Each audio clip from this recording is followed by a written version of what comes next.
అభినందనలు మహారాణి, అభినందనలు మహారాణి, అభినందనలు మహారాణి, అభినందనలు మహారాణి, అభినందనలు అభినందనలు మహారాణి, అభినందనలు. మహారాజులకు పుత్రిక జన్మించినందుకు అభినందనలు. అభినందనలు మహారాజా, అభినందనలు మహారాజా, అభినందనలు మహారాజా, మహారాజా, అభినందనలు అభినందనలు మహారాజా.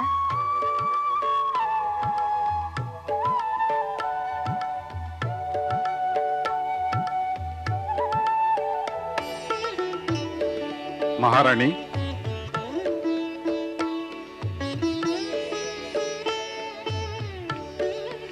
మనం ఎంత భాగ్యశాలులో. ఇంతటి భాగ్యశాలిని మన ఇంటి జన్మించింది. అవును స్వామి, కానీ నేనైతే దాన్ని సరిగ్గా చూడనే లేదు. తన ముఖం చూడాలని నా మనసు పరితపిస్తోంది.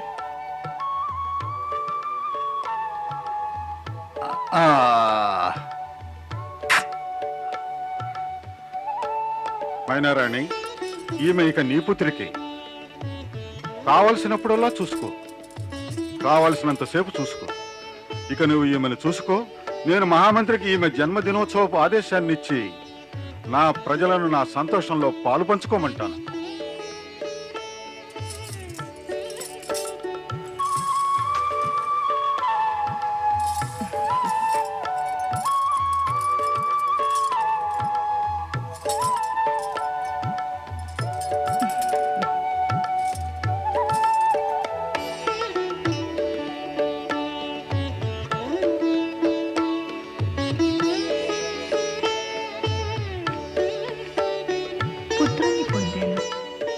మనసుకు నచ్చిన పుత్రికి జన్మించింది. ఎంత అందమైన పుత్రిక! దీనికోసం నేను ఎన్నెన్ని చేశాను, ఎన్నెన్ని పూజలు చేశాను, ఎన్నెన్ని వ్రతాలు చేశాను, సతి ఆరాధన కూడా చేశాను. ఆమె వరమిచ్చింది. తరువాత శక్తి ఉపాసన కూడా చేశాను. ఆమె కూడా వరమిచ్చింది. తాను నా ఇంట జన్మిస్తానంది. ఇప్పుడు నా కల నిజమైంది.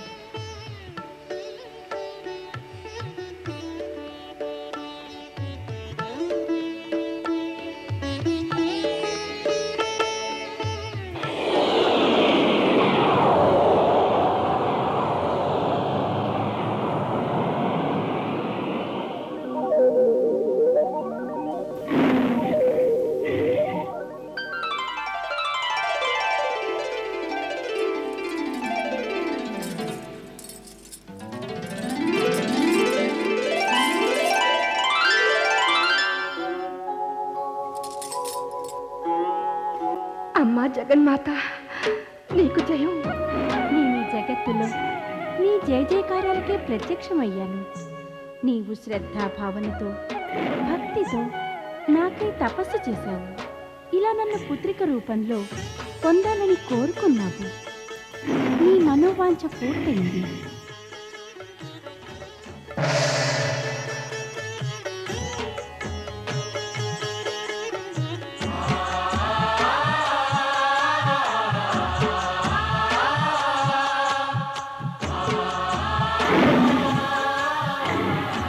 या देवी सर्वभूतेषु मातृरूपेण संस्थिता नमस्तस्यै नमस्तस्यै नमस्तस्यै नमो नमः.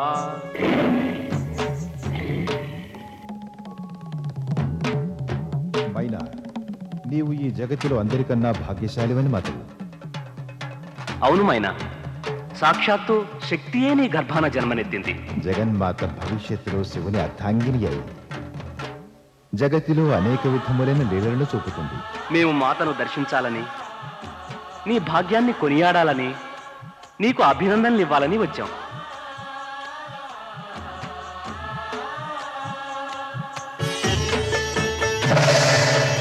మహారాణి, నీ ద్వారా నన్ను పూజించడము, నన్ను పుత్రిక రూపంలో పొందడము, నేనిక్కడిలా జన్మించడము, ఇదంతా కూడా పూర్వ నిర్ధారితము, ఉద్దేశపూర్వకమైనది కూడాను. నీవు నీ యొక్క పుత్రిక రూపంలో, నేను కేవలం నిమిత్త మాత్రమే. నేను బ్రహ్మ విష్ణువులు నేనెవరో అనే ఈ సత్యాన్ని తప్పక వెలిపుచ్చాము. కానీ ఇదంతా నీ మనసులో భయము శంకలను నివారణ చేసేందుకే చెప్పాను. నన్ను పుత్రిక రూపంలో పొందినా కూడా నీలో అహంకారం జాగృతం కారాదు. అందుకని నేనెవరినో అనే ఈ సత్యాన్ని నువ్వు మరొక తప్పదు. నీవు ఒక సామాన్య నారి వలనే, నేను ఒక సామాన్య పుత్రిక వలనే ప్రవర్తిద్దాము. అది మరి నీకు ఈ జగత్తుకి కూడా మంచిది.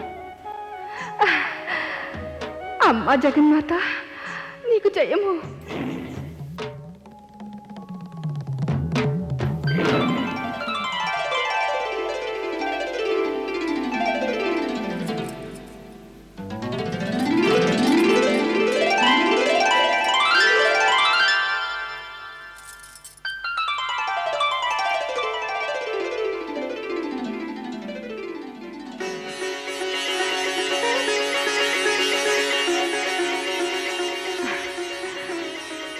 నా చిట్టి తల్లి,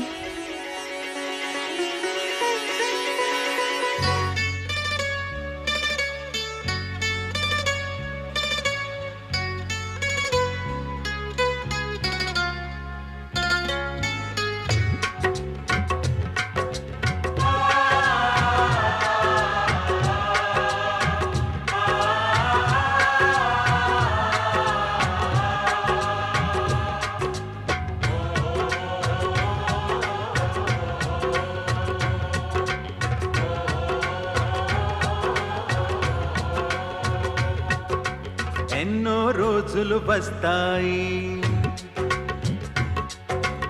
ఎన్నో రోజులు వస్తాయి, మరి నేడే పండగ మనకంతా. ఎన్నో రోజులు వస్తాయి, మరి నేడే పండగ మనకంతా. పార్వతి వెలసెను గిరిపతి ఇంట, సంబరమే మన ముంగిలిలోన. సంబరమే మన ముంగిలిలోన, సంతసమే మదిలోన. సంబరమే మన ముంగిలిలోన, సంతసమే మదిలోన.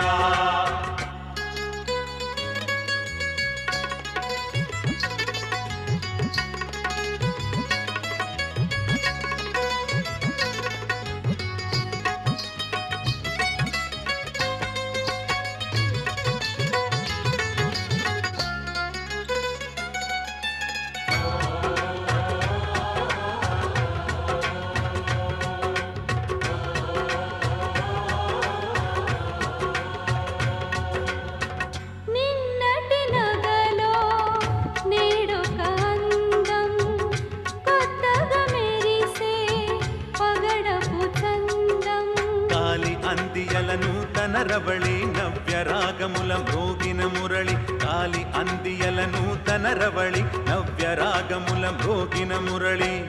జ్యోతి స్వరూపము శోభలనీనా, సంబరమే మన ముంగిలిలోన. సంబరమే మన ముంగిలిలోన, సంతసమే మదిలోన. సంబరమే మన ముంగిలిలోన, సంతసమే మదిలోన.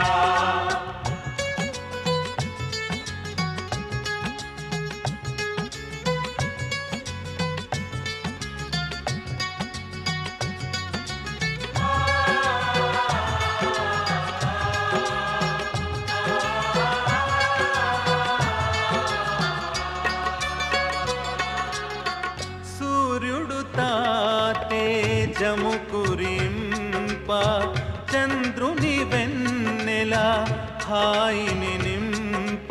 మంగళగానము వీణుల విందై అందరి గళములలో ధ్వనింప. మంగళగానము వీణుల విందై అందరి గళములలో ధ్వనింప. పుడమిని కురిసే సుమముల వాన, సంబరమే మన ముంగిలిలోన. సంబరమే మన ముంగిలిలోన, సంతసమే మదిలోన. సంబరమే మన ముంగిలిలోన, సంతసమే మదిలోన.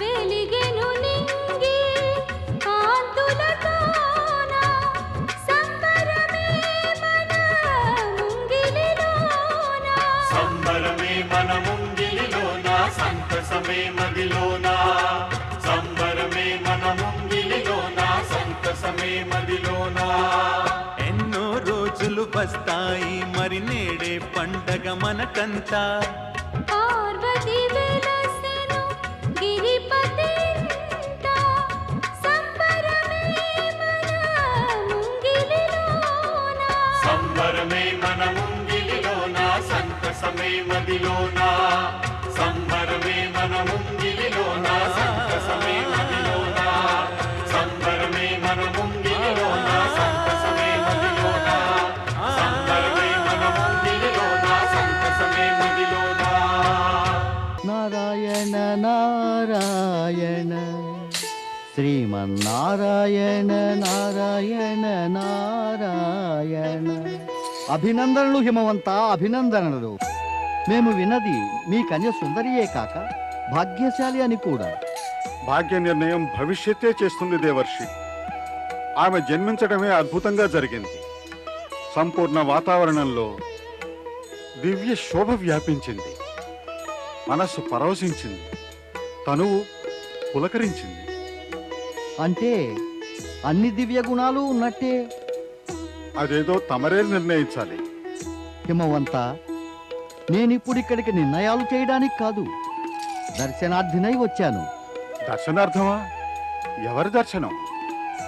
తమరి పుత్రికదే, ఇంకెవరిది? దేవర్షి, తమరి అలవాటు మారలేదు.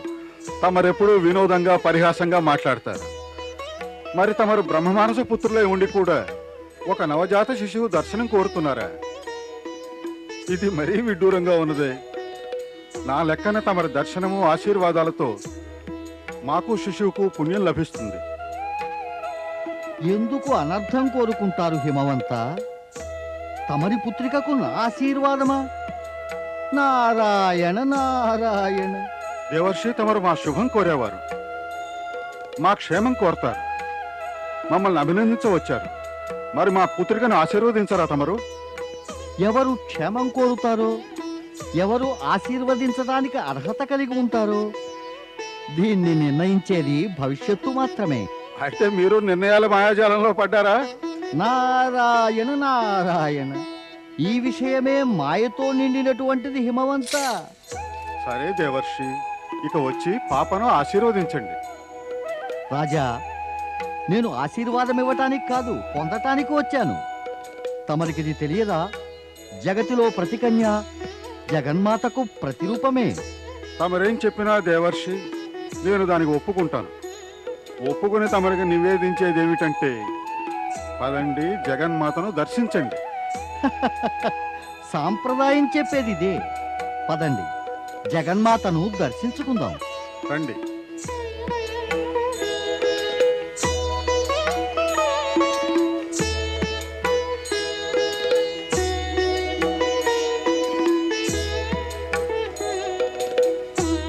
నారాయణ నారాయణ.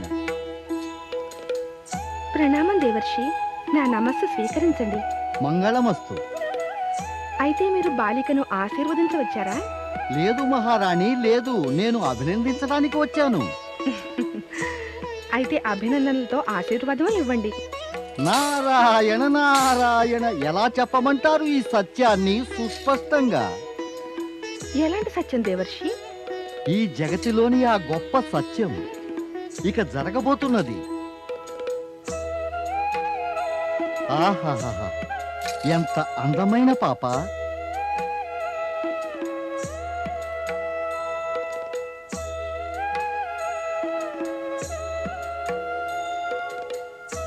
ఈ రూపం ఎంత అందమైంది, ఎంత పావనమైనది. మరి ఆ రూపం ఎంత అద్భుతమైంది.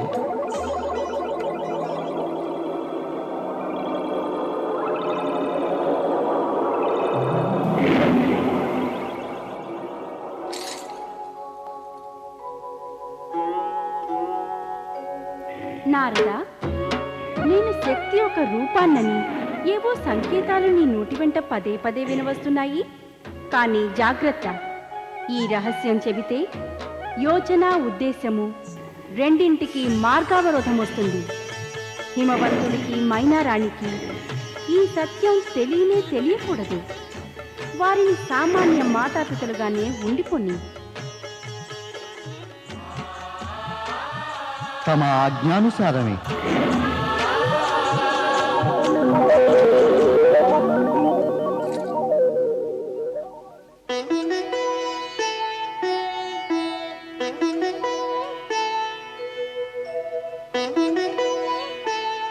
దేవర్షి, ఎవరితో మాట్లాడుతున్నారు? ఆ మాటలు కూడా ఎటువంటివంటే ఏదో ఓ దేవితో మాట్లాడుతున్నట్టున్నాయి. రాజా, ఈ పుణ్యభూమిపై కన్యను దేవీ రూపంగానే భావిస్తారు. సత్యం చెప్పారు మీరు. దేవర్షి, ఇంత చిన్న పాప మాట్లాడలేదు కదా? మరి నేను మాట్లాడగలనుగా? పెద్దవారే ఈ చిన్నారి శిశువులతో సంభాషించగలరు. అలా చేస్తూనే ఉంటారు. ఇక ఈ శిశువులు కేవలం వింటారు. ఇక పెద్దలే శిశువుల సంభాషణ కూడా స్వయంగా చేసేస్తారు. అంతే, నేను అదే చేస్తున్నాను. తమరి లీలలేవో తమరికే తెలియాలి దేవర్షి. అది ఆ జగన్మాతకే తెలియాలి. మహారాజా, మహారాణి, నాకు ఇక సెలవివ్వండి. నారాయణ నారాయణ. వందన.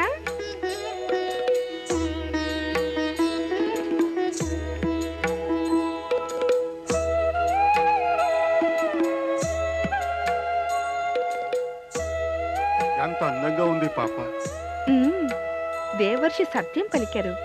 మన పుత్రిక సాక్షాత్తు దేవీ రూపమే. దేవి అయితే ఈమె పెద్దయ్యాక ఈమెకు వరుడుగా ఎవరో దేవతనే వెతకాలి. అరే, ఇప్పుడేగా మన పుత్రిక జన్మించింది. అప్పుడే తమకు ఈమె వివాహపు చింత పట్టుకుందే. మహారాణి, పుత్రికకు తండ్రి అవుతూనే చింతలన్నీ స్వయంగా వచ్చి ఎదుటి నిలుస్తాయి. తమరు చింత మానండి. విధాత కృపతో అంతా శుభప్రదమవుతుంది. ఇప్పుడు ఏమవుతుంది దేవేంద్ర? వాయుదేవా, ఏమవుతుందన్న విషయం ఈ దేవేంద్రుడికి తెలిస్తే మనమంతా ఈ ప్రకారంగా తిరుగుతుంటామా? తారకాసురుడి అత్యాచారాలు దినదినము పెరుగుతూనే ఉన్నాయి. స్వర్గం నుంచి మనం ముందు నుంచే వెలి అయ్యాం. ఇక ఏ ఇతర స్థానంలోనూ ఉండే యోగ్యత లేదు. వరుణదేవులు సత్యం పలికారు. మనం ఎక్కడికి వెళ్ళినా అక్కడల్లా తారకాసురుడి రాక్షసులు వచ్చేస్తారు. మా స్థితి చాలా దీనమైపోయింది దేవా. వాయుదేవుడు చెప్పినదంతా మనం అనుభవిస్తున్నాం. ఇది కాక ఇతర కష్టాలు ఉత్పన్నమయ్యాయి. అవేమిటి వరుణదేవా? తారకాసురుడి భయంతో స్వర్గంలోని అప్సరసలు అజ్ఞాత స్థలాల్లో దాక్కున్నారు. కానీ తారకాసురుడు అనుకోవడం మన దేవతలంతా ఆ అప్సరసలందరినీ దాచేశామని. దానితో అతడు మరింత కోపితుడై మన దేవతలపై అత్యాచారాలు చేస్తున్నాడు. ఇదెటువంటి కారణం? అప్సరసలు ఎక్కడున్నా లేక మనం దాచేసినా దానికి తారకాసుడి కోపానికి సంబంధం ఏమిటి? ఉంది దేవేంద్ర, సంబంధం ఉంది.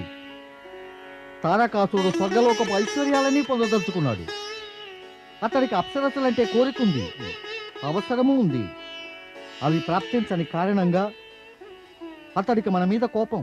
ఈ కోపం కారణంగా అతడు రాక్షసుల్ని మన మీదకి పురిగొలుపుతున్నాడు.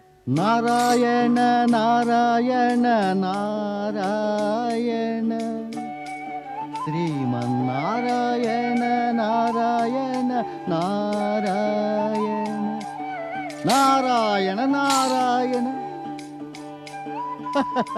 దేవేంద్ర, నారాయణుడి పేరు వింటూనే ఇటువంటి స్థితి కలిగితే ఇక తారకాసుడి పేరు వినగానే కంపించిపోతారేమో. దేవర్షి, ఏది సత్యమో అది ప్రత్యక్షమే. దాన్ని కాదనటం వీల్లేదు. విషాదగ్రస్తులం, దుర్దశాగ్రస్తులం, భయగ్రస్తులం అయి ఉన్నాం. దేవేంద్ర, ఒకే విషయాన్ని పదే పదే చర్చించటం, ప్రశ్నించటం, సమాధానం ఇవ్వటం మన క్లేశానికి కారణం సుమా. తమరి అభిప్రాయం ఏమిటి దేవర్షి?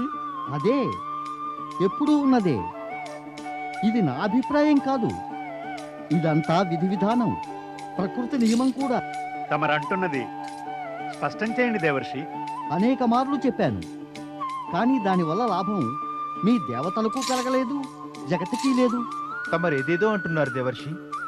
తమరి అభిప్రాయం స్పష్టం చేయండి. మీ దేవతల ఈ వర్తమాన దుస్థితికి మూల కారణం కొత్తది కాదు. ఇక దేవతల నుంచి మనుష్యులకు ఎల్లప్పుడూ ఏ సందేశం అందుతోందంటే కర్మ యొక్క ఫలం నిశ్చితమని, సత్కర్మలకు సత్పరిణామం, దుష్కర్మలకు దుష్పరిణామం. నాకు అర్థమైంది దేవర్షి. మా ఈ వర్తమాన దుస్థితికి మూలం మేము చేసిన కర్మలే కారణం. కానీ ఈ విషయంలోనైతే నేను నా దోషాన్ని మొదటే ఒప్పుకున్నాను. దేవర్షి, తమరు కేవలం ఇప్పుడు మా ఈ దుస్థితి తప్పేందుకు ఏదో ఉపాయం చెప్పండి. ఉపాయమా? నారాయణ నారాయణ. నేను చెప్పడం చెయ్యడం వల్ల ఏం కాదు. సమస్యకు పరిష్కారం ప్రకృతి ద్వారానే జరిగింది. ఆ? అలాగా? ఎలా జరిగిపోయింది? ఎప్పుడు జరిగిపోయింది? ఎక్కడ జరిగిపోయింది? చెప్పండి దేవర్షి. శాంతి దేవతలారా శాంతి. ఈ విషయం మీ మనసులకు శాంతి కలిగిస్తుంది. నాకిది తెలుసు. ఏ జగన్మాతనైతే మనం నారీ రూపంలో ధరిత్రిపై అవతరించమని ప్రార్థించామో ఆమె అవతరించింది. ఎక్కడ? హిమవంతుని ఇంట, మేనారాణి గర్భాన ఆమె పుత్రిక రూపంలో. దేవర్షి, అయితే మనం హిమవంతుని ఇంటికి వెళ్ళి ఆయన పుత్రికను దర్శించుకోవాలి. మరి వారిని అభినందించాలి. మనం శీఘ్రం అక్కడికి చేరుకోవాలి. అవును, శక్తిమాత దర్శనానికి ఇక ఆలస్యం ఎందుకు? మీ దేవతలు ఇలా తప్పుల మీద తప్పులు చేస్తూ ఉంటే ఇక ఈ దుస్థితి విపత్తుల నుంచి ముక్తి ఎలా సాధ్యం? ఇప్పుడు ఏమైంది దేవర్షి? మీరందరూ అలా హిమవంతుని వద్దకు అభినందించడానికి వెడితే ఆ తారకాసుడి రాక్షసులు మిమ్మల్ని వెంటాడరా? జగన్మాత అవతరించిన రహస్యం కూడా ఆ రాక్షసులకు తెలుస్తుంది. వారు మీ అందరినీ మరింత హింసిస్తారు. అయితే ఇప్పుడేం చెయ్యాలి? సమయానికై ధైర్యంతో నిరీక్షించండి. స్వయంగా జగన్మాత కూడా కోరనిది ఏమిటంటే హిమవంతుడు, మేనారాణి తనను శక్తి రూపంలో స్వీకరించడం, భావించడం, అందువల్ల తనకు తల్లిదండ్రుల ప్రేమ లోపించడం. అందుకే ఇప్పుడు ఆమెను దర్శించే కోరికను అణచుకోండి. సమయం రాగానే ఆమె మహత్యం ప్రదర్శితమై స్వయంగా ఆమె సాక్షాత్కరించగలదు. అదే మంచిది దేవర్షి. మేము సమయానికై వేచి ఉంటాం దేవర్షి. సమయానికై వేచి ఉండడం తప్పనిసరి వాయుదేవా. ఇక అదే మంచిది కూడా. నారాయణ నారాయణ.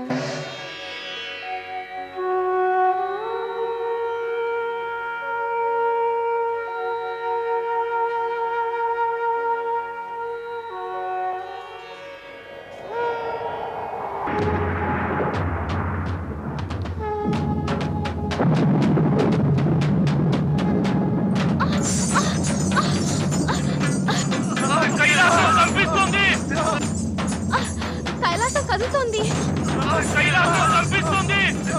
పద, స్వామి శరణు కోరదాం. పద త్వరగా.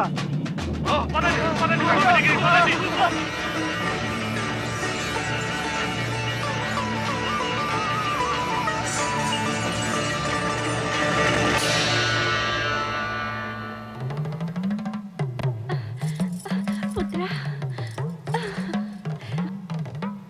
ఎవరి బాలుడు? ఇతడు మంగళుడు, నా పుత్రుడు.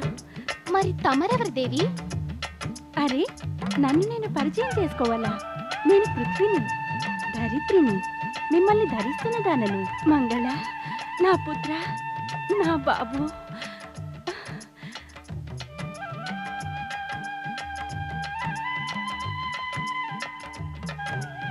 ఓ దేవాది దేవా, సర్వశక్తిమంత మహాదేవ, యుగ యుగాలుగా నా హృదయం పుత్ర ప్రాప్తికై వ్యాకులమైంది. నేనీనాటికై నిరీక్షిస్తూ ఉన్నాను. ఇలా పుత్రుని మాతనై నేను సార్థకత పొందగలిగాను. తమరు ఏ పుత్రుని నాకు ప్రదానం చేసి నాకు మహోపకారం చేశారు. సహనశక్తికే ప్రతిమూర్తి ధరణి, నా తేజోబిందువు నుంచి ఉత్పన్నుడి పృథ్వీపుత్రుడు మంగళుడనే పేరుతో ప్రసిద్ధుడవుతాడు. అతని పేరే లోక కళ్యాణానికి కారకమవుతుంది. నాకేమిటి ఆజ్ఞ పరాత్పర? నీవీ శిశువును ప్రేమతో పెంచి పెద్ద చెయ్యి. అది నేను ఎలాగో చేస్తాను పరమేశ్వర. మాతను ఇక మాతృధర్మం నిర్వర్తించాలి. ఇది కాకుండా నాకేమిటి ఆజ్ఞ? సమయం వస్తే అన్నీ స్వయంగా తెలుసుకుంటావు. ఓం నమః శివాయ.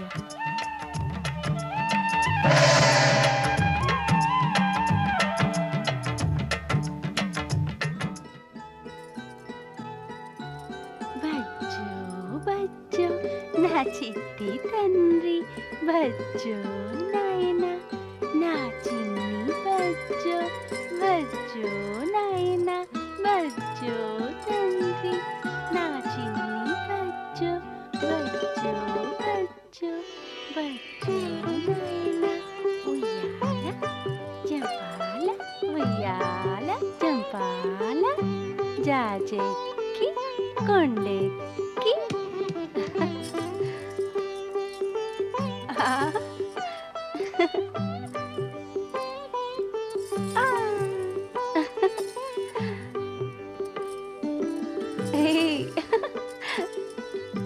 ఓం నమ శివాయ, ఓం నమ శివాయ, ఓం నమ శివాయ, ఓం నమ శివాయ, ఓం నమ శివాయ, ఓం నమ శివాయ, ఓం నమ శివాయ, ఓం నమ శివాయ, ఓం నమ శివాయ, ఓం నమ శివాయ, ఓం నమ శివాయ, ఓం నమ శివాయ, ఓం నమ శివాయ, ఓం నమ శివాయ, ఓం నమ శివాయ. మంగళ, ఓం మంగళ, ఓం నమ శివాయ. మంగళ బాబు, నేను నీకోసం ఫలాలకని వెళ్ళాను, మరి నువ్వు వింటున్నావా? ఓం మంగళ. అమ్మా, అశుభం కలుగుతుంది. ఎవరి దానానికైనా విఘ్నం కలుగుతే. మరి పుత్రుడు తల్లి కోమల హృదయాన్ని గాయపరిస్తే శుభం కలుగుతుందా ఏంటి? ఇక ప్రశ్నలు తర్కము మానేయాలి మరి నీ తల్లి దగ్గర. నేను చెప్పాను కదా, ఈ వయస్సు తిని తిరగడానికి, మరి ఆటపాటలకు అని. అమ్మా, నేను చెప్పాను కదా నాకు తిని తిరగటం ఆటపాటలు ఇష్టం లేదని. మంగళ, ఈ వయస్సు ఆడుతూ పాడుతూ తిరగవలసింది. నీవింకా పసివాడివే, నేను తల్లిని. నేను నీ పసితనం కూడా చూడాలి కదా, మరి ఆ ఆనందం కూడా పొందాలి కదా. వద్దమ్మా, నన్ను శివుని పేరు తలుచుకొని. ఓం నమ శివాయ, ఓం నమ శివాయ, ఓం నమ శివాయ, ఓం నమ శివాయ, ఓం నమ శివాయ. నారాయణ నారాయణ నారాయణ, శ్రీమన్నారాయణ నారాయణ నారాయణ. రండి దేవర్షి, నా ప్రణామం స్వీకరించండి. మంగళమస్తు. విధాత తమ ఆశీర్వాదాన్ని శీఘ్రం ఫలప్రదం చేయాలి. నీ మాటల్లో నేత్రాల్లో నీ మనసులోని బాధ బయలుపడుతోంది పృథ్వీదేవి. మనసు లోపలే ఉండేందుకు దుఃఖానికి చోటు చాలడం లేదు దేవర్షి, అందుకే అదిలా బయలుపడిపోతుంది. దుఃఖానికి కారణమేమిటి దేవి? దేవర్షి, దుఃఖించేవారు తమను దుఃఖానికి ఉపశమనం కోరుతూ ఉంటారు. కారణమేమిటో తమకు తెలిసే ఉండాలి కదా. నీవు కాక నీ కుటుంబంలో నీ పుత్రుడు మంగళుడు ఉన్నాడు.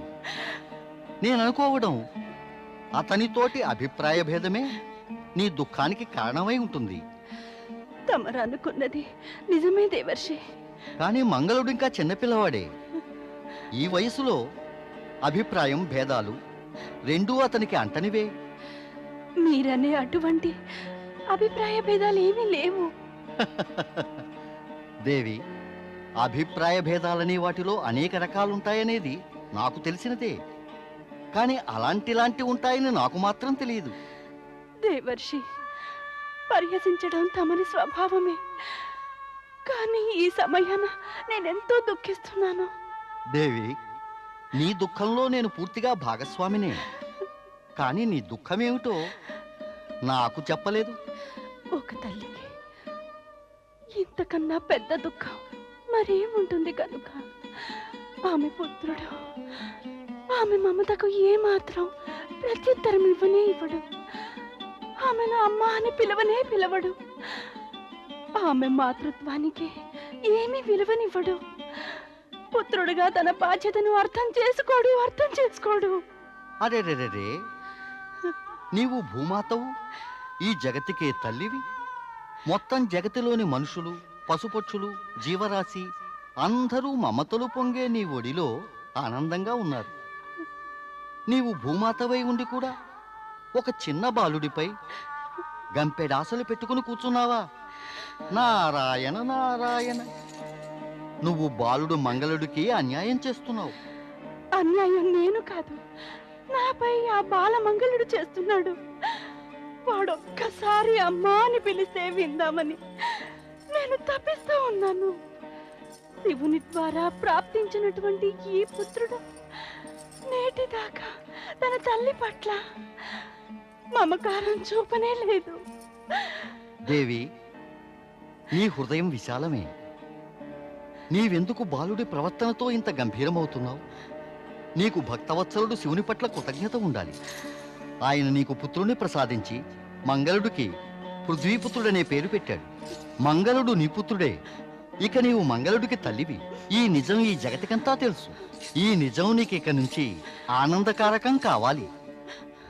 ప్రకృతి యొక్క నియమాల పట్ల జాగ్రత్తతో ధైర్యంగా వ్యవహరించు. నారాయణ నారాయణ నారాయణ, శ్రీమన్నారాయణ నారాయణ నారాయణ. పార్వతి! పార్వతిని పిలుస్తున్నావా? అవును, ఎక్కడికి వెళ్ళిందో తెలీదు.